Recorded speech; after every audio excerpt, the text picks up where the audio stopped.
లేక ఆకులు పట్టుకున్నట్టుగా ఉంది కూలీ వ్యవహారం. రిలీజ్ అయిన రోజు స్పందించాల్సిన చిత్ర యూనిట్ వారం అయ్యాక కానీ స్పందించలేదు. దీంతో జరగాల్సిన డ్యామేజ్ జరిగిపోయింది. దీంతో మాకు న్యాయం చేయండి మహాప్రభు అంటూ కోర్టుకెక్కింది కూలీ. అయితే ఈ కేసులు కాసులు రాల్చడం కష్టమే అంటూ చెవులు కొనుక్కుంటుందట కోలీవుడ్. ఇంతకీ కూలీ వేసిన ఆ కేసు కథ కామాంశు ఏంటో లెట్స్ హావ్ ఎ లుక్.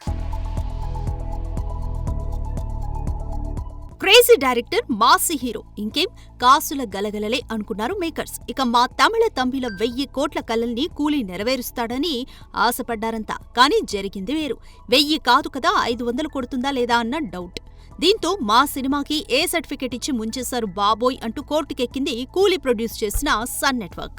వాస్తవానికి ఈ సెన్సార్ సర్టిఫికెట్ ఏం చేస్తుందిలే అనుకున్నారంతా. కానీ ఈ ఏ అనే సింబలే ఫ్యామిలీస్ ని, పిల్లల్ని దూరం చేసింది. ఇక మాస్ థియేటర్లలో దుమ్ము లేపాల్సిన రజనీ మల్టీప్లెక్స్ లకే ఫిక్స్ అయ్యాడు. దాదాపు 3 దశాబ్దాల తర్వాత రజనీ సినిమాకి ఏ రావడం ఇక్కడ గమనార్హం. అయితే సినిమా వచ్చి ఇప్పటికే వారం రోజులవ్వడం, ఇప్పటికే సినిమా రిజల్ట్ తేలిపోవడం, మరోవైపు చిన్న సినిమాలు దూసుకొస్తుండడం వంటి ట్రెండ్ ని చూస్తుంటే ఈ కేసులేమైనా కాసులు రాలుస్తాయా అంటే డౌటే. ఏది ఏమైనా కథ కనెక్ట్ అయితే ఈ సర్టిఫికేట్, సింబల్స్ కలెక్షన్స్ ని డామినేట్ చేయవని మేకర్స్ ఎప్పుడు తెలుసుకుంటారో.